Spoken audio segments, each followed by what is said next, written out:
Bueno, entonces la idea es revisar el día de hoy lo concerniente a la patología de los tendones peroneos o de las lesiones más frecuentemente vistas en este grupo de tendones. Para que empecemos recordando, las lesiones de los peroneos son una causa frecuentemente olvidada o pasada por alto de dolor en la cara lateral del tobillo.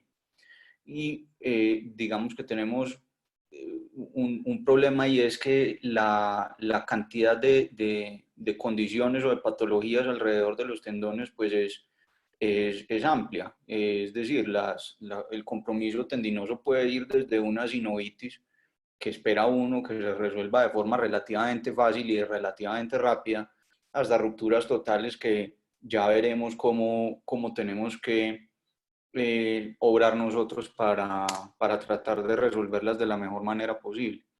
En cuanto a algunos aspectos anatómicos, rápidamente, recordemos que los tendones peroneos o los peroneos desde sus músculos hacen parte o forman el compartimento lateral de la pierna.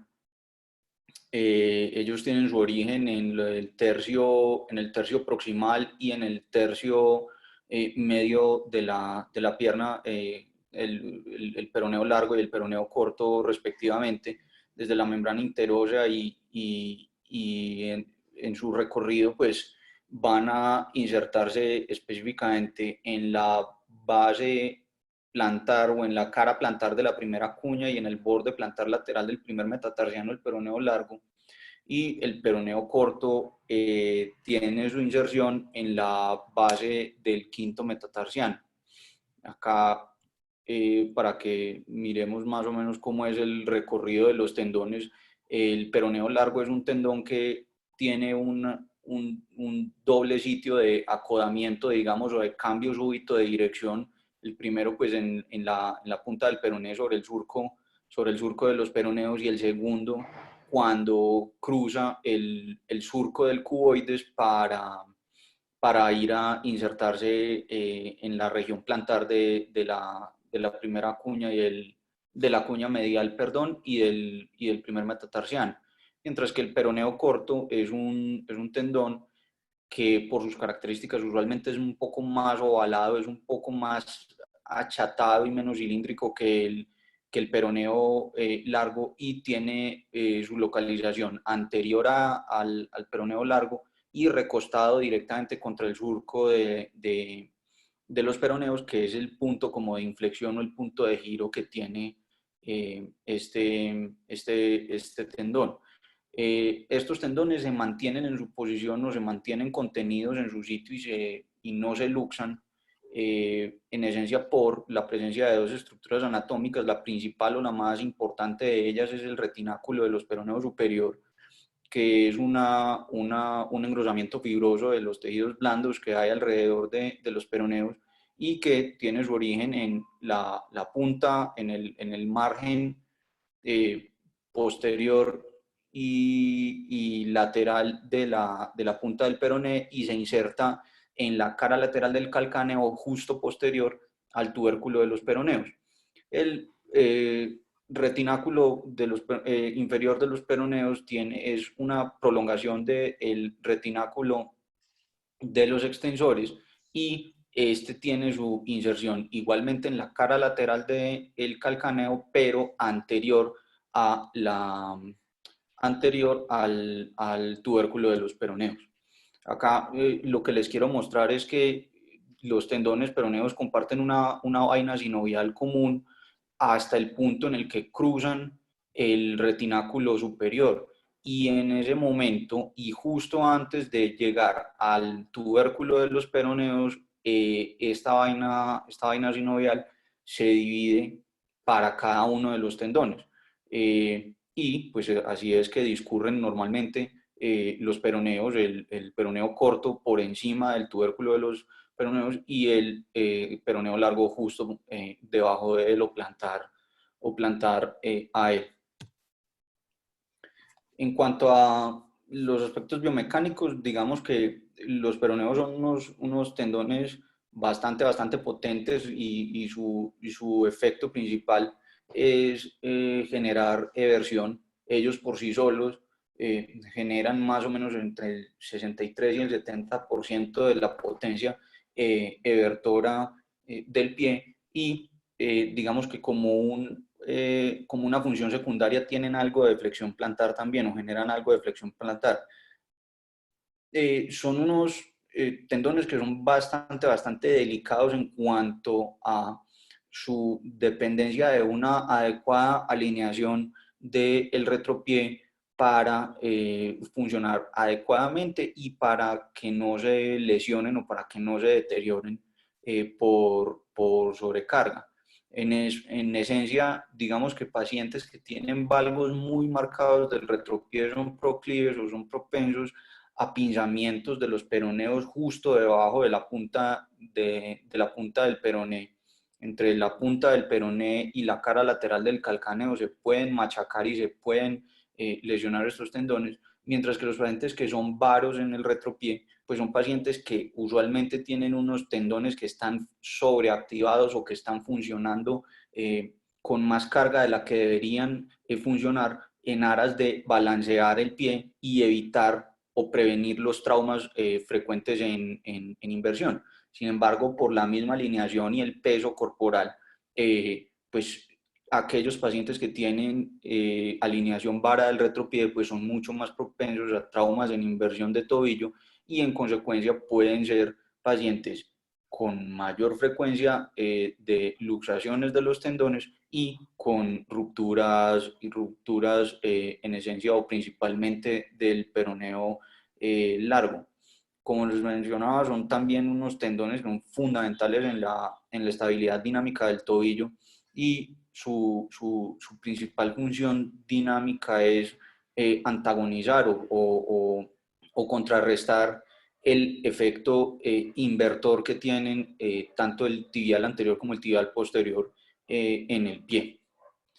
Dentro de algunos datos epidemiológicos, pues digamos que la inestabilidad de los peroneos y la inestabilidad de los peroneos es el mecanismo de trauma o la forma por la que se presenta es por una contracción excéntrica con eversión y flexión dorsal del pie sobre el tobillo. Esto es un mecanismo que se describió inicialmente en los esquiadores. Las personas que practican esquí pues son tal vez las personas más propensas o en las que primero se describió el mecanismo de trauma. Y hay algunos reportes recientes que mencionan que también aquellos pacientes que tienen traumas en inversión del tobillo con una contracción súbita de los tendones peroneos pueden llegar a romper el retináculo superior y en consecuencia generar inestabilidades y lesiones tendinosas. En cuanto a las rupturas tendinosas propiamente dichas, el diagnóstico usualmente es un diagnóstico que se hace de forma tardía. Como les mencionaba, en principio es una condición o son lesiones que se pasan por alto muy frecuentemente, casi siempre confundidas o tomadas como esguinces de tobillo. Y probablemente los pacientes efectivamente sí tengan algún grado de lesión de los ligamentos de la cara lateral del tobillo, pero esto no nos exime de descartar las lesiones de los retináculos o las lesiones agudas de los tendones. Hay reportes o hay estudios que mencionan que en promedio el tiempo para hacer el diagnóstico de una lesión de peroneos fluctúa entre los 7 meses y los 48 meses después de que el paciente presenta su trauma y presenta o empieza a presentar los síntomas. ¿Sí? Puede responder hasta por el 25% de los casos de dolor en lateral del tobillo, es decir, no es una cifra despreciable que 1 de cada 4 pacientes que nosotros veamos con un trauma alrededor del tobillo o con dolor en la cara lateral del tobillo tenga una lesión de los peroneos. Entonces hay que tenerlos presentes como diagnósticos diferenciales. Es importante que sepamos que los peroneos son tendones que por su misma función estabilizadora son sometidos a cargas mecánicas considerables durante todos los ciclos de la marcha y hasta el 35% de los pacientes que nosotros veamos asintomáticos o si nosotros hacemos una prueba recogiendo pacientes al azar, pues podemos encontrar hasta un 35% de pacientes que presentan algún tipo de cambio imagenológico en el grupo de los peroneos, sin que eso necesariamente implique que el paciente tenga alguna condición que nosotros tengamos que resolver. Casi siempre el que se ve comprometido es el peroneo corto. Y hasta en un 40% de los pacientes podemos llegar a encontrar lesiones de ambos tendones. Sin embargo, encontrar lesiones aisladas de los del peroneo largo es bastante menos frecuente. El peroneo corto usualmente su sitio de lesión es a nivel del surco fibular, mientras que el peroneo largo tiene, digamos, dos puntos críticos y son efectivamente los puntos de inflexión, tanto el surco fibular como el surco del cuboide. Cuando vamos a hacer la evaluación de estos pacientes o cuando estos pacientes nos llegan o al servicio de urgencias o al consultorio, pues normalmente los pacientes nos relatan que han tenido algún tipo de historia de traumas alrededor del tobillo, ¿sí? Y posterior a ese trauma alrededor del tobillo, pues el paciente queda con un dolor en la zona que está demarcada acá en rojo. Eso es lo que nos tiene que llevar a sospechar la lesión de estos tendones, ¿sí? Y pues asociado a eso, entonces debemos evaluar cómo está la alineación del retropié, mirar si el paciente tiene edema retromaleolar. Y este punto es bastante importante porque esto tiene una correlación directa con los hallazgos que vamos a encontrar en la resonancia magnética específicamente. Entonces, pacientes que tengan edema retromaleolar y dolor alrededor de la zona retromaleolar, pues tenemos que estar pendientes de ellos porque muy probablemente lo que tenemos no es un esguince convencional, sino que tenemos una inestabilidad o una lesión de los tendones peroneos que puede llegar a pasarse por alto. Dolor adyacente a la punta del peroné es bastante significativo de lesión del peroneo corto o de ambos tendones. Usualmente cuando tenemos lesiones del peroneo largo, como les mencionaba, es más frecuente encontrarlo en zonas adyacentes o en cercanías a la base del quinto metatarsiano. Entonces, eso digamos que nos puede ayudar en alguna medida a diferenciar si es uno u otro de los tendones el que está lesionado. Y pues cuando ya lo que estamos sospechando es una inestabilidad asociada de los tendones peroneos, pues tenemos que pedirle al paciente o tenemos que hacerle algún tipo de prueba dinámica para mirar que efectivamente se estén saliendo de su sitio los tendones. Usualmente los pacientes reproducen o saben cuál es el movimiento preciso que tienen que hacer para que el tendón resalte o definitivamente se salga de su posición. Entonces, normalmente cuando los pacientes tienen inestabilidades del tobillo, al realizar circunducción, pueden desencadenar los síntomas y se puede visualizar efectivamente cómo se sale de su posición el tendón, ¿sí? Y la otra prueba que debemos hacer es pedirle al paciente que haga flexión dorsal más eversión del pie y con esto normalmente podemos ver cómo o subluxan o se luxan completamente los tendones de su sitio. En cuanto a la imagenología, siempre, como siempre, habrá que empezar por lo más básico que son las series radiológicas, tanto de pie como de tobillo. Se piden con el paciente apoyando, se piden las 3 proyecciones tanto para tobillo como para pie, y las radiografías, si bien es cierto que no nos van a mostrar grandes hallazgos respecto a los tendones per se, sí nos van dando algunas señales de que puede llegar a haber alguna lesión de los tendones o algún tipo de inestabilidad de los tendones. Y además, como les listo acá, pues hay múltiples diagnósticos diferenciales que sí podemos descartar con una serie de radiografías simples. Entonces, estar pendientes de fracturas del quinto metatarsiano, fracturas del proceso lateral del talo, fracturas del proceso anterior del calcáneo y todas estas otras. Hay 2 detalles importantes en cuanto a la evaluación del peroneo largo en las radiografías simples.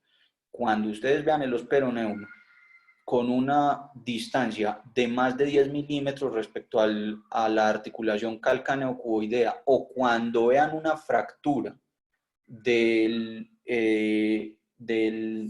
este sesamoideo y tenga una diastasis de más de 6 milímetros, tengan presente que ese paciente de entrada va a necesitar estudios adicionales porque muy probablemente tenga una ruptura completa del peroneo largo. Esto es esencialmente de lo que hay que estar atento. Fijarse que esta diastasis no sea de más de 10 milímetros, o que esta distancia entre este osperoneum y la calcáneo cuboidea no sea de más de 10 milímetros.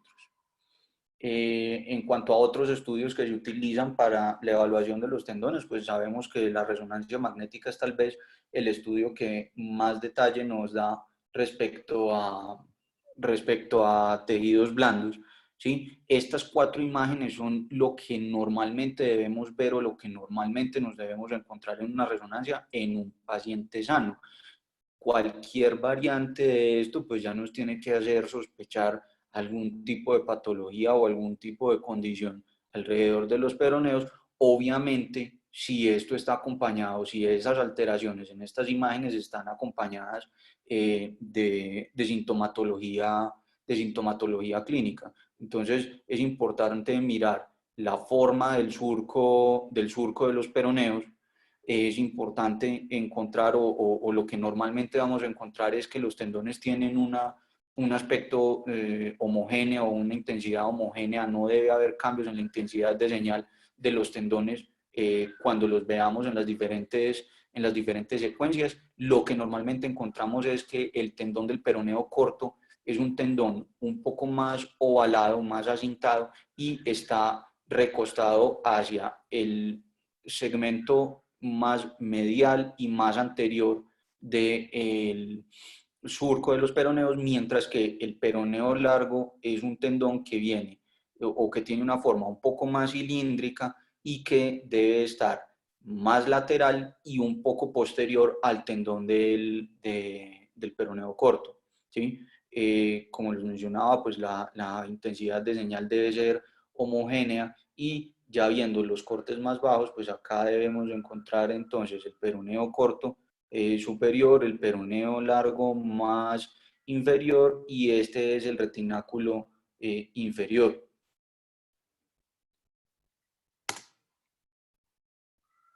Y acá lo que les quiero mostrar es, en esencia, cómo pueden haber algún tipo de variaciones en la forma del surco. Sabemos que hasta el 80% de los pacientes tienen un surco de los peroneos que es cóncavo. Sin embargo, algún porcentaje menor, más o menos el 7% de los pacientes, puede llegar a tener un surco convexo, y esto se ha tratado de asociar con mayor probabilidad de inestabilidad de los peroneos. El otro estudio que podemos utilizar, o del que podemos echar mano para hacer diagnóstico de lesiones de los tendones, y sobre todo es muy, muy importante para el tema de inestabilidades tendinosas es la ecografía. Sin embargo, la ecografía pues tiene el pecado que siempre se le atribuye y es que es operador dependiente. Sin embargo, pues más allá de eso es un estudio o es un examen dinámico que nos permite evaluar cómo se están comportando incluso dentro de la misma vaina tendinosa los peroneos y si hay algún tipo de luxación intratendinosa. Cuando vamos a clasificar las luxaciones de los peroneos, pues quienes diseñaron la clasificación fueron estos dos doctores y ellos la clasificaron inicialmente entre grado 1 y grado 3, siendo la grado 1 una luxación en la que se levanta el retináculo desde por debajo del periósteo del peroné. En las grado 2 hay lesión, además de este fibrocartílago, que es en esencia como un menisco que tiene el margen lateral posterolateral del peroné, que lo que hace es aumentar la continencia de este surco. En las grado 3, entonces, lo que pasa es que asociado a esta inestabilidad hay una avulsión ósea y posteriormente el doctor Oden describió un cuarto tipo de luxación de los peroneos y es cuando el retináculo superior se rompe, pero se rompe desde su inserción en el calcáneo y pues ya vemos cómo los tendones se salen de su sitio y lo que ocurre es que el retináculo, los restos del retináculo se interponen o caen sobre el surco y se interponen y no permiten que efectivamente estos tendones puedan volver a su posición. En cuanto a o mejor dicho, una vez ya tenemos el paciente diagnosticado, ya una vez hemos evaluado al paciente, sus exámenes y todo lo demás, pues cuando ya tenemos que resolverle al paciente su problema, cuando tenemos que ofrecerle algún tipo de solución para su problema, siempre se propenderá por hacer un tratamiento conservador en principio. Entonces, dentro de todas las revisiones o dentro de todos los artículos y los textos guías, siempre recomiendan empezar con tratamiento conservador. ¿En qué consiste el tratamiento conservador? Inmovilizar al paciente cuando son lesiones sin inestabilidad de los peroneos, entonces se inmovilizan con una férula de yeso más o menos por 3 semanas y posterior a esto se les empieza el tratamiento o la terapia física, la rehabilitación, el reentrenamiento en marcha y todo lo demás. Si los pacientes tienen algún tipo de mal alineamiento en el retropié, entonces haremos uso de las plantillas como un medio adicional o como una forma adicional de tratamiento no quirúrgico. Igual que como habíamos discutido con la fascitis plantar, no tiene ninguna cabida ni tiene ningún sustento científico el uso de PRP. Las ondas de choque están discutidas y en algunos consensos se pueden llegar a considerar o las consideran como una terapia previa a considerar tratamiento quirúrgico cuando se trata de pacientes con lesiones, más no con inestabilidades de los peroneos. Y definitivamente las infiltraciones en estos casos sí están proscritas porque, pues digamos que en lesiones degenerativas de los tendones, pensar en aplicar algún tipo de corticosteroide o de esteroide local, pues lo que puede hacer es acelerar el proceso degenerativo del tendón y favorecer en alguna medida las rupturas de los tendones ya deteriorados. Si definitivamente el tratamiento conservador no funcionó, si el paciente persiste sintomático, si persiste con resalto, con dolor, con sensación de inestabilidad, con aprehensión a las pruebas de estabilidad tendinosa, entonces pues ya tendremos que echar mano desde los procedimientos quirúrgicos. Entonces, los procedimientos quirúrgicos pues se harán de acuerdo a la zona específica que tengamos de lesión y a la sintomatología del paciente. Se tenía como regla general que se podían hacer desbridamientos y tubulizaciones de los tendones lesionados cuando teníamos un compromiso o unos cambios degenerativos en menos del 50% del tendón cuando mirábamos o cuando teníamos un área de sección transversa, ¿sí? Sin embargo, en publicaciones un poco más recientes, pues se habla de que ese 50% fue una cifra arbitraria que se le ocurrió a alguien y con base en eso se ha venido trabajando a través de la historia, pero no hay realmente ningún tipo de sustento claro que le diga a uno por qué no se puede preservar un tendón que tenga un poco más, un poco más del 50% de su área transversa comprometido, siempre y cuando con la sustancia que dejemos después de hacer el desbridamiento, pues pueda tener una función relativamente normal. Entonces, últimamente en las publicaciones lo que se procura es tratar de preservar el tendón aun cuando tengamos zonas degeneradas de más del 50%. Si definitivamente es un tendón que es irreparable o que el daño es ya demasiado extenso, entonces lo que se ha recomendado tradicionalmente es el acople terminolateral o la tenodesis terminolateral al tendón sano. Es indiferente utilizar el peroneo largo para tenodizarlo al peroneo corto o el peroneo corto para tenodizarlo al peroneo largo. Uno simple y sencillamente pega el tendón enfermo, el cabo distal del tendón enfermo al tendón sano, sea cual sea el que esté deteriorado, ¿sí? Entonces, en estas imágenes lo que se ve es los cambios degenerativos y las rupturas habitualmente encontradas, como les mencionaba, pues siempre o casi siempre se encuentran en el peroneo corto, ¿sí? Y esta imagen de la derecha es como debería verse el tendón después de haberle hecho el desviamiento y la tubulización. Y esta es una imagen en la que vemos cómo se repara o cómo es la forma en la que se tensa y se repara un retináculo superior cuando tenemos inestabilidades tendinosas. Ya les voy a mostrar algunos casos que me facilitó el doctor Morales también para esta presentación. En cuanto a algunos procedimientos novedosos que hay alrededor de los tendones peroneos y que están, digamos, en proceso de prueba del tiempo, pues tenemos las reconstrucciones con los aloinjertos o con autoinjertos y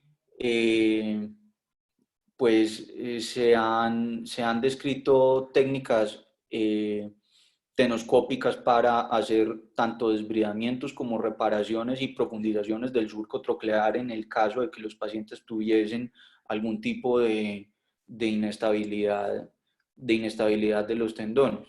Sin embargo, con las patologías de los peroneos, digamos que tenemos un problema grande y es que no hay muchos estudios que sean muy homogéneos o que nos permitan comparar resultados entre unas técnicas y otras. Entonces todavía estamos trabajando sobre recomendaciones de expertos y sobre casuística de unos y otros cirujanos que publican sus resultados. Esta es una de tantas técnicas novedosas, pues, o de lo que se está haciendo ahora para el tratamiento de las lesiones.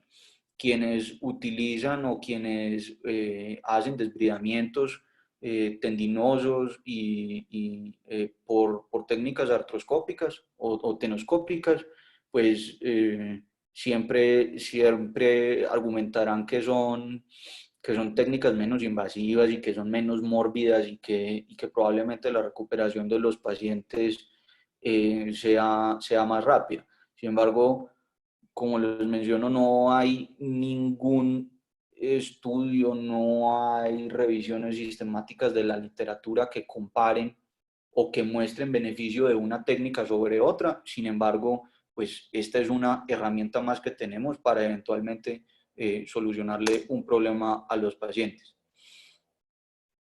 En cuanto a la reparación y la reconstrucción del retináculo superior, eh, el propósito o el objetivo es recuperar el estabilizador primario de los tendones, ¿sí? Con la inestabilidad de los peroneos, digamos que tenemos un problema grande, y es que incluso, mejor dicho, más de la mitad de los pacientes que presentan un primer episodio de luxación de los tendones peroneos tendrán episodios a repetición de luxación de los mismos, ¿sí? En principio, si uno encuentra un paciente con una lesión aguda del retináculo y le quiere dar el chance de tratamiento conservador, el paciente debe quedar inmovilizado 6 semanas con un yeso que se aplica en flexión plantar y en inversión de tobillo. Total que primero no es muy cómodo, y segundo, como les menciono, realmente las tasas de falla son bastante altas, siendo más de la mitad de los pacientes los que fallen, y hasta 3 de 4 pacientes en algunas series fallan cuando se les hace el tratamiento conservador. Y asociado a la estabilización o a la reparación del retináculo superior, que es el objetivo principal de la cirugía de inestabilidad de los peroneos, pues está asociado en algunos casos la profundización del surco. Específicamente, ¿en qué pacientes debería uno considerar esto? En los pacientes que tengan una configuración o muy plana o que tengan una configuración convexa de ese surco, ¿sí? Eso en aras de darle mayor continente a ese recipiente por el cual deben discurrir los tendones. Finalmente, entonces, este es un consenso o una reunión de expertos que resolvieron revisar toda la literatura que había hasta el 2018 alrededor del tratamiento de las lesiones de los tendones peroneos. Como les mencionaba, y si ustedes ven acá en esta columna de la derecha, realmente hasta ahora en tema de patología de peroneos o de lesiones de tendones peroneos estamos trabajando sobre evidencias, digamos, un poco endebles. Sin embargo, esto es lo que tenemos para soportar o para sustentar nuestras decisiones terapéuticas. Afortunadamente, aún con estos niveles de evidencia, pareciera ser que a los pacientes les va bastante bien cuando intervenimos alguna de estas lesiones.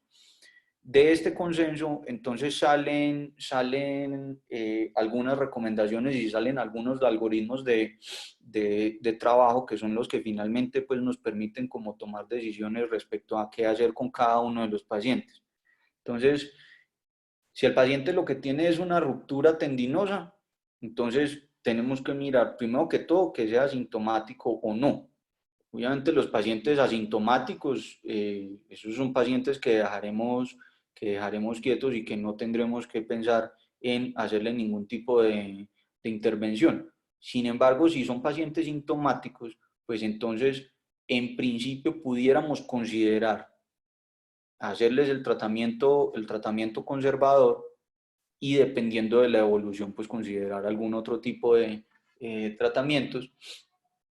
Si definitivamente el paciente no mejora con el tratamiento no quirúrgico, pues ya tenemos las herramientas quirúrgicas para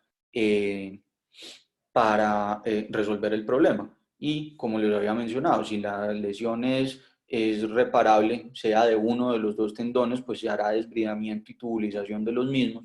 Si uno es reparable y el otro no es reparable, se repara y se tubuliza el que se pueda, y el que no se puede reparar se hace o se tenodeza, o como les mencionaba, pues ahora hay un grupo de italianos que está eh, haciendo fuertes recomendaciones respecto a hacer autoinjertos con semitendinoso o grácilis para recuperar la función tendinosa, siempre y cuando el paciente no tenga cambios degenerativos o de infiltración grasa en los vientres musculares. Y sí, definitivamente son los dos tendones son irreparables. Digamos que en este caso ya sí estamos eh, ante un escenario mucho más ominoso y en el que tenemos que considerar por lo menos la reconstrucción o la reparación de uno de estos tendones con un auto injerto preferiblemente. Cuando estamos en el escenario de las luxaciones, que no es excluyente o que no son independientes las rupturas de las luxaciones, pues entonces, si es un paciente que tuvo un primer episodio de luxación y no es un paciente deportista de alto rendimiento, no es un atleta, uno puede intentar hacer el tratamiento conservador, como les había mencionado. Sin embargo, ya sabemos que no es ni siquiera la probabilidad de tirar una moneda al aire que al paciente le vaya bien. O si definitivamente vamos a decantarnos por el tratamiento quirúrgico, pues ya les mostré cómo es la reparación, y definiremos si efectivamente hacerle la profundización del surco o no, pues basados en que sea o no sea un atleta de alto rendimiento y la forma o configuración anatómica que tenga el surco de cada paciente. En los pacientes de alto rendimiento son muy enfáticos, la literatura es bastante enfática en cuanto a la reparación aguda de esta lesión, y más aún en estos pacientes sí recomiendan en todos hacer la profundización del surco de los peroneos. Y si definitivamente los pacientes son pacientes con luxaciones crónicas, con luxaciones a repetición, no nos queda de otra que ofrecerles el tratamiento quirúrgico y, dependiendo de la profundidad del surco, considerar hacerle también este procedimiento adicional. En cuanto a los resultados, eh, cuando uno se fija en las series de casos que reportan pues como la función o el retorno a la actividad física de estos pacientes, por lo menos el 83% y en algunos casos hasta el 98% reportan buenos resultados, y pacientes con la oportunidad y capacidad de volver a hacer sus actividades físicas que venían haciendo previo a la lesión. Como les mencionaba previamente, la profundización del surco de los peroneos se recomienda para todos los pacientes deportistas de alto rendimiento. En los pacientes en los que tenemos algún tipo de recidiva de la luxación de los peroneos, o pacientes que de entrada tengan anatómicamente unos surcos convexos, entonces en esos pacientes también deberíamos considerar en principio hacer la profundización. En cuanto a desbridamiento y tubulización, los resultados son igualmente alentadores, por lo menos en las series de casos. El 85% de los pacientes pueden llegar a mejorar de sus síntomas, y hasta el 94% de los pacientes tienen la oportunidad de volver a sus actividades previas. De aquí para allá les voy a mostrar algunos casos que son del doctor Morales, que me facilitó las imágenes para eh, esta presentación. Este es un paciente que, pues, ustedes pueden ver, tuvo un trauma torsional de su tobillo eh, previamente, y el paciente consultaba por dolor y por resalto en la cara lateral del tobillo. Si ustedes se fijan, justo debajo de la marca, pues se ve cómo se hace prominente sobre el maléolo los tendones del compartimento lateral. Este paciente dentro de los exámenes que se les pidieron, se le pidió una resonancia magnética y acá pues encontramos la localización completamente anómala de los tendones peroneos, y si se fijan, la forma del surco es realmente plana, no hay mucha convexidad, mucha concavidad, o no hay mucho continente en el surco de los peroneos. Paciente, el abordaje es un abordaje posterolateral, ¿sí? En este caso específico el paciente está de cúbito prono, entonces acá adelante, acá abajo tenemos el peroné, y acá hacia arriba, digamos que acá en este punto está el talón del paciente, entonces acá están los tendones, y miren que está el peroné cubierto por los tendones peroneos que están salidos de su sitio. Se expone el surco, es un surco que efectivamente se ve plano también a la inspección directa. Y una vez se ha identificado que el problema es la luxación, pues que ya estaba bastante claro por exámenes y por clínica, pues lo que se hace es reparar el retináculo. El retináculo se puede reparar de múltiples formas. En este caso lo que se hizo fue unas suturas transóseas. Este es el margen lateral del peroné, y pues miren que acá están rechazados hacia medial los tendones peroneos. En este caso específico, este es otro paciente, pero lo que les quiero mostrar es que si no se hace con suturas transóseas, se puede hacer con suturas de anclaje, y el resultado en esencia es el mismo. Lo importante es tensar y reposicionar los tendones, y una vez se han reducido los tendones y se han puesto en su sitio, pues entonces se cierra el retináculo dejándolo un poco más constreñido de lo que el paciente previamente lo tenía, o si es una lesión aguda, pues reparado como el paciente lo tenía. En este caso, este es otro paciente que presenta también, además de, en este caso, pues lo que se hizo fue, además de la reparación del retináculo, profundizar el surco posterior. El surco posterior se puede profundizar o haciendo unos cortes o una osteotomía a la pared posterior del peroné, y posteriormente impactándola, y luego obviamente pues haciendo el desbridamiento de las lesiones tendinosas que podamos encontrarnos.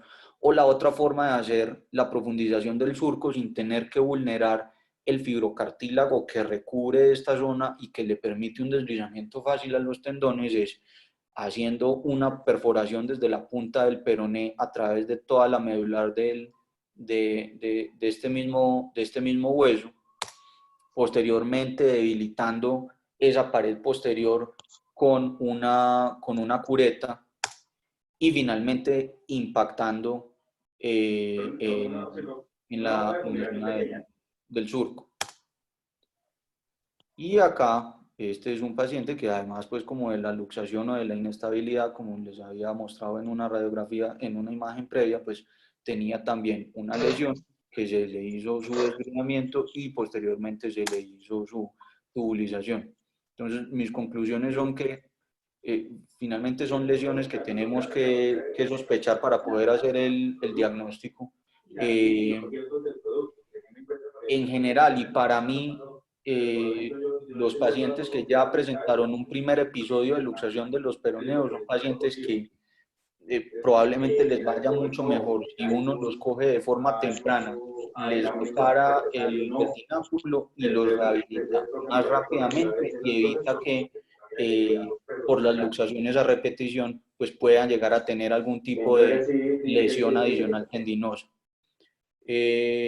Como les mencionaba, pues la idea es procurar preservar el tendón en la medida de lo posible y tratar de no sacrificar tendones que no sea estrictamente necesario sacrificar, ¿sí? Y definitivamente pacientes que tengan o configuraciones anatómicas diferentes a concavidad del surco, o pacientes que tengan recidivas, o pacientes deportistas de alto rendimiento, son pacientes que además de la reparación tendinosa y de la reparación retinacular, pues para mí deberían también hacérseles la profundización del surco de los peroneos. Muchas gracias.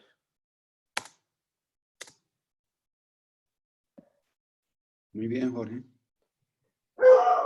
¿Preguntas?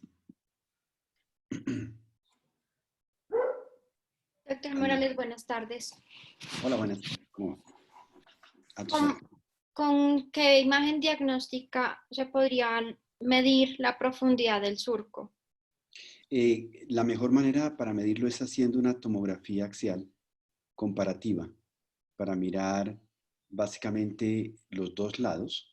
Y normalmente, si tú miras los perones por detrás, por la cara posterior a ese nivel, pues no es que sean convejos en su totalidad, tienen una forma más horizontal, pero hay pacientes que sí tienen conveja esa superficie y por más de que uno el retináculo, se luxó el peroneo, los peroneos, y tú los suturas, suturas el retináculo otra vez al peroné, pero ese paciente puede recidivar por la forma anatómica de ese peroné. Entonces, si tú lo ves muy convejo, no hay duda de que hay que volverlo más cóncavo. Y para eso están todas esas cirugías de profundizamiento que mencionó Jorge, para volver cóncava esa zona y para que se asienten los peroneos en esa superficie cóncava que uno ha hecho quirúrgicamente. Esa cirugía es muy efectiva para mantener los peroneos en su sitio, pero también uno está haciendo una fractura controlada. Uno con la broca lo que hace es trabajar muy bien la parte posterior del peroné y luego con una cureta tú vas quitando hueso medular muy cerca a la cortical posterior y luego con un impactor uno va hundiendo, va profundizando la cara lateral. Entonces se produce una fractura y esa fractura tiene que cicatrizar. Y entonces pacientes también pueden tener problemas de rigidez de los peroneos, inflamación de los peroneos. O sea que no son, todas las cirugías de alguna manera tienen complicaciones, pero funciona muy bien. Funciona muy bien. No sé si te expliqué bien lo que preguntabas. Sí, Pero la señor. mejor manera para medir es con TACs, con tomografías, con la TAC. Pero no hay una clasificación del grado de profundidad que va a tener La hay en la literatura, pero no es muy funcional. Ok. Entonces, sobre todo es que tú no puedes medir en 100 personas al azar, tomarles una tomografía para mirar cómo es la configuración de la cara posterior del peroné, no es fácil. ¿Sí? Hay Sí, muchas señor. variables. Dale. Gracias. ¿Qué más preguntas?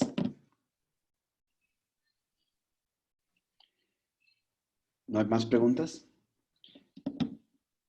Hay una situación en la cual uno ve pacientes que no van a la consulta o no consultan o tienen múltiples lesiones o tendones inflamados durante mucho tiempo y resulta que uno no tiene tendón, no tiene ni peroneo corto ni peroneo largo o si está completamente comprometidos. En esos casos, obviamente cualquier procedimiento conservando ese tendón maluco que está en la parte posterior del peroné no sirve. Cualquier procedimiento que tú hagas porque los adelgazas demasiado. Entonces, cuando uno tiene, primero, supongamos que el peroneo corto está comprometido en más del 50% de su longitud en esta parte posterior, 2, 4, 5 centímetros, uno tiene que salir de él, porque no le va a servir. Además, la excursión del mismo tendón quirúrgicamente no es buena. Entonces, uno lo que hace es una tenodesis al tendón peroneo largo, y eso funciona muy bien. Sin embargo, si no tienes peroneo largo, ¿qué hacer? Entonces, ahí, como explicaba Jorge, hay que colocarles autoinjertos o aloinjertos. El problema es que esa zona cruenta, al quitar tú los peroneos, es una zona cruenta que si uno coloca de inmediato en la misma cirugía un aloinjerto o un autoinjerto, esos tendones se pegan a la cicatriz después de la cirugía y no funcionan muy bien.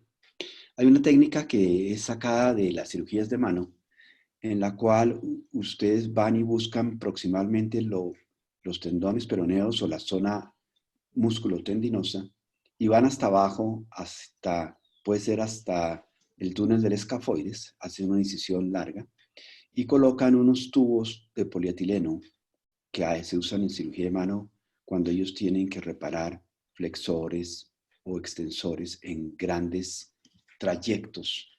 Entonces uno sutura ese tubo arriba y ese tubo abajo y a las 6 semanas uno puede sacar ese tubo y ustedes no se imaginan que queda un trayecto sinovial, se crea sinovia, y un trayecto tubular, y ahí sí puedes tú hacer un injerto o autoinjerto o un aloinjerto para suplantar los peroneos que no tienen. Esa cirugía la hemos hecho un par de veces en la fundación y trabaja muy bien, porque tú no te puedes quedar sin peroneos, porque ustedes ya saben que los peroneos tienen sus funciones y el paciente se les puede comenzar a tener problemas por la falta de contracción de ellos. Entonces, esa cirugía es indicada en estos casos. Las otras cirugías de ustedes encuentran, miran, desbridan y de acuerdo, como hace uno en el menisco, la idea es de tratar de mantener lo que más pueda yo de tendón sano.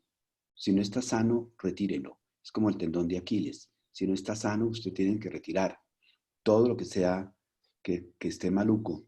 Y si se quedan sin tendón, no importa. Después miraremos qué más hacer, ¿no? Eso sucede también en el tendón de Aquiles. Esa es la experiencia. Diana está por aquí, sí, ya está. ¿Qué opinas tú, Diana? La doctora Montoya. Hola, ¿cómo es, doctor Morales? ¿Cómo están? Hola, Jorge. No, qué pena, estoy conectada a medias porque estaba terminando la consulta, pero pues estoy de acuerdo con el doctor Morales que lesiones muy grandes en las cuales uno se queda sin tendones, hay que buscar opciones de reconstrucción. Perfecto. Ok. ¿Qué más preguntas de alguien? ¿La doctora Cow está por ahí? Adriana. Sí, señor. A ver, cuéntanos tu experiencia. No, realmente de las lesiones, yo creo que lo que el profe decía, las lesiones grandes, la gran mayoría de las lesiones que vemos comúnmente de los peroneos son lesiones parciales. Lo que hacemos comúnmente son las tubulizaciones y los desbridamientos, que es lo que con frecuencia van a ver más frecuentemente. Y pues Jorge mostró unas reconstrucciones de retiláculo con suturas. Nosotros también usualmente tendemos a utilizar anclajes también para hacer estas reconstrucciones en algunos pacientes. O si tienen pues reborde de retináculo, se hacen con suturas también. Y pues ya cuando no hay opciones de reconstrucción, que no me ha tocado, pues las opciones de los alinjertos. Tuve la oportunidad de ver endoscopias en una de las rotaciones que hice en España. Me parece que es una técnica novedosa muy interesante, sobre todo para los desbridamientos en pacientes que no tienen lesiones, pues en este número menor del 50% de lesión del tendón. Y vi particularmente en sus seguimientos que les iba bien a este tipo de pacientes en lesiones pequeñas de los peroneos, en los que hacían tendoscopia y profundización del surco. O sea, la indicación que ellos tenían en la tendoscopia era precisamente hacer eso, una profundización y pues la corrección de lesiones pequeñas, sobre todo en deportistas. Muy bien, muy bien. La otra cosa para los residentes es, si ustedes tienen que examinar al paciente, acuérdense siempre por detrás y mirar la alineación del calcáneo. Si usted tiene un paciente con problemas sinoviales frecuentes, repetitivos, de unos tendones peroneos, o si ustedes tienen una inestabilidad de los tendones peroneos y ustedes tienen un varo de 5 o 10 grados, ustedes tienen que hacer la reconstrucción ósea también. no se limiten a hacer los peroneos porque les fallará. Entonces, lo primero que uno hace es hacer una osteotomía para desvarizar el calcáneo, ponerlo en neutro o 5 grados de valgo, y posteriormente, en el mismo momento quirúrgico, uno hace la reparación de los tendones. ¿Alguna otra cosa? Con la doctora Montoya también hemos visto varios casos de tendinitis de los peroneos muy molestas en la cara lateral del calcáneo, particularmente en donde el tendón peroneo largo se va hacia la planta, a la inserción que tiene en la base del primer metatarsiano, y entonces esos pacientes se quejan de muchos dolores. E inclusive vemos muchos pacientes con los peroneos sintomáticos que les causa dolor a ese tendón.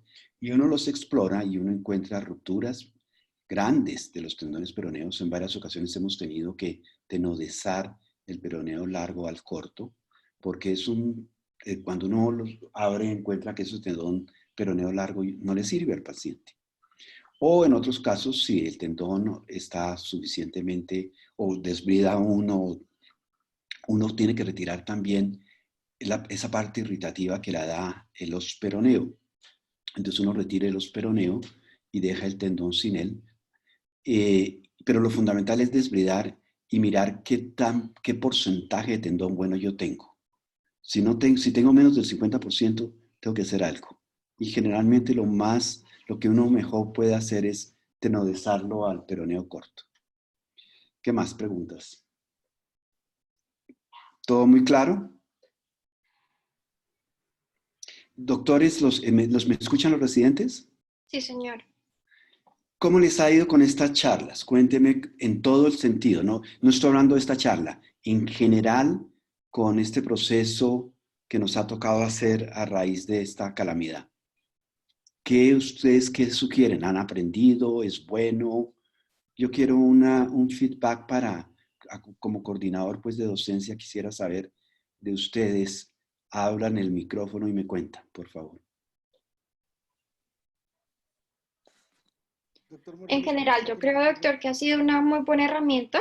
Yo creo que hemos incentivado la academia pues, con todos los residentes y que en general hemos aprovechado las diferentes charlas. A veces cuando yo pienso que ahí solamente le veo un punto negativo y es cuando tenemos 3 charlas de corrido y ya la atención no es la misma en la tercera charla. Obvio. Pero en general yo pienso que ha sido una muy buena herramienta en este momento. Perfecto. ¿Qué más opina? ¿Abelardo iba a hablar? Sí, señor doctor, buenas tardes. Buenas tardes, ¿cómo vas? Estoy totalmente de acuerdo con Tatiana, han sido muy buenas charlas y muy buenos temas. Realmente yo creo que tanto para R1 como hasta R4 pues hemos aprendido bastante sobre pues nosotros aprendiendo los R4 repasando. Lo mismo que Tatiana, creo que charlas que superan la hora y 40 o hasta 2 horas de revisión pues son charlas que ya uno al final empieza a perder la atención porque es agotador y sobre todo cuando han habido 2 o 3 charlas antes. Pero en términos generales ha sido muy, muy bueno para nosotros. Digamos que muchas veces en nuestras rotaciones no contamos con tanto tiempo pues, disponible para hacer este tipo de revisiones y de estudio como a más profundidad. Entonces, pues para mí el balance también es muy positivo. Perfecto. ¿Quién más? Yo, doctor Morales, Diego Alarcón. Diego, dale. Doctor, yo creo que esta fue una de las cosas buenas que dejó pues, toda esta situación que vivimos. Y el sobre tráfico. todo porque hace mucho tiempo yo venía con la idea de tratar de que ustedes nos dieran charlas que mucha gente ve y nosotros no vemos. Porque las charlas de congresos, las charlas de eventos académicos internacionales, pues ustedes van y las dan, pero nosotros pues casi nunca tenemos acceso como lo hemos tenido en esta época. Creo que esto suple bastante lo que hacemos, obviamente no lo reemplaza y creo que esto se va a quedar, llegó para quedarse en muchos ámbitos, tal vez de una manera organizada o para reuniones pequeñas o cosas así, pero pero creo que es algo que llegó para quedarse. Perfecto. ¿Quién más? ¿Alguien más opina?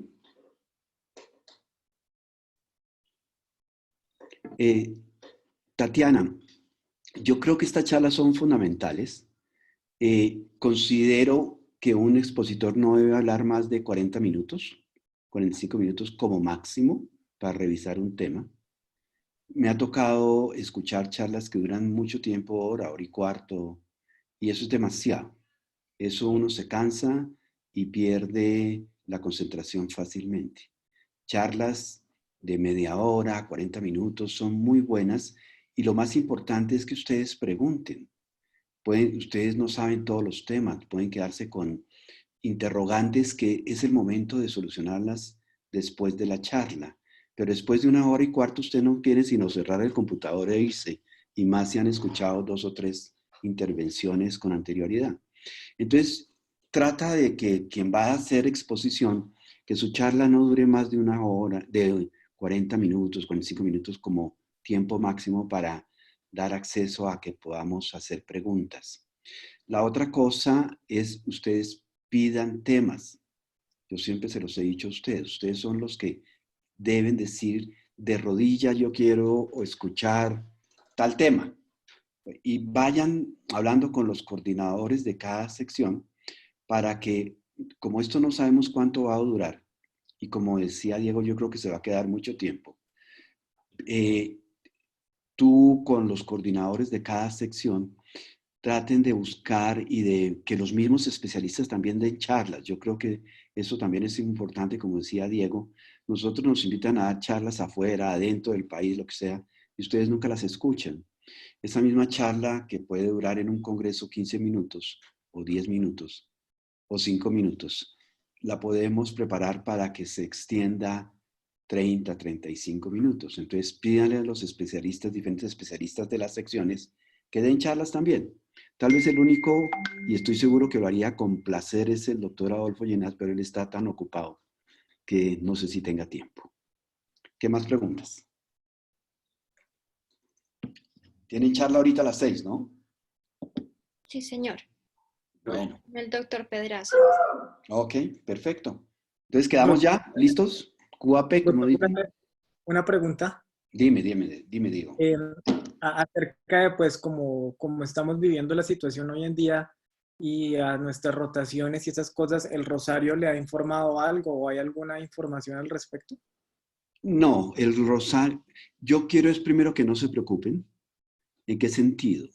A ustedes por el hecho de que esto nos sucedió, no quiere decir que las residencias se prolonguen. ¿Ok? Porque varios me han preguntado, como yo no he hecho formalmente una rotación en columna, por darte un ejemplo, y los 12 meses se pasaron y yo no pude atender consulta de columna o no vi muchas cirugías de columna, pues digámoslo así, estuvo de malas. Pero esto no quiere decir que vaya después de los 4 años a hacer 2 años más o 6 meses, perdón, 2 meses más o 6 meses más de rotación. Y en eso quedamos con el Rosario muy claros, con la universidad. ¿Sí? No sé si ustedes pensaban que esto se prolongaría más en su entrenamiento. Esto no debe ser. Esa contingencia no está alargada, digámoslo así. ¿Qué más preguntas? Doctor Morales, ¿han hablado algo de la forma de calificación? Lo mismo, Tatis. No, nosotros no podemos calificar rotaciones que no hemos podido hacer. Entonces, básicamente lo que vamos a hacer es calificar de acuerdo a... Ustedes son muy buenos todos, niños. Ustedes lo hacen muy bien. Entonces, no se preocupen por calificaciones. Nadie los va a rajar. O por lo menos en la Fundación Santa Fe no lo vamos a hacer. No sé en las rotaciones externas, pero ellos también tienen que tener en cuenta que la situación es completamente anómala. Y si hay que calificar algo, pues se calificará. No como el profesor de 5, si los hay, pero con una nota supremamente normal para un estudiante que pasa por alguna rotación. ¿Ok? Sí, señor. Doctor, Y si tienen problemas me avisan, ¿no? Por supuesto. yo quería hacerles un comentario a todos que me parece chévere, y es que aprovechen que todas estas charlas se están yendo, pues las están viendo la gran mayoría de los especialistas con los que no siempre rotan o con los que no tienen siempre contacto en las subespecialidades, y pueden acercarse un poquito más a ellos, hacer las preguntas. Entonces, esta herramienta a mí me parece muy útil para ustedes también para eso, porque algunas de ellas los escuchan otros especialistas de otras clínicas que también pues podrían aprovechar. Entonces, creo que eso también les favorece un poco estos espacios. Sí, Adriana, yo no sé cómo haríamos como Tatiana para que estas charlas se propaguen más, para que pudiéramos tener gente de afuera, de otras instituciones, escuchando esto si se puede. No es fácil, pero de voz en voz Tatiana cada lunes nos manda las charlas de toda la semana. Podríamos difundirlas de alguna manera, no sé cómo, a través no sé. ¿Ustedes qué opinan? ¿Cómo haríamos Pues, eso? tratamos por lo menos de compartirlas con los compañeros que están en Kennedy y en Medellín, y pues ellos mismos también se Bueno, hacen contacto con los otros residentes para que participen o por lo menos puedan estar en las charlas. eso, yo sí creo. Ustedes son los que conocen quiénes están afuera, qué doctores están en las diferentes rotaciones. Entonces sí, difúndalas a todos esos sitios, Kennedy, Meredith, para ver si esa gente pues aprovecha más. O inclusive, si alguno de ustedes quiere que un docente de esas instituciones que particularmente quieran escuchar porque es excelente en tal tema, por favor, Tatiana, ponlo, ¿sí? Como expositor. ¿Ok? Sí, señor. Bueno, muchas gracias. Muchas gracias a todos. Muchas Bueno, gracias. Jorge, gracias por la instrucción. Muy bueno. Gracias, Doc. Chao, pues. Feliz tarde. Chao.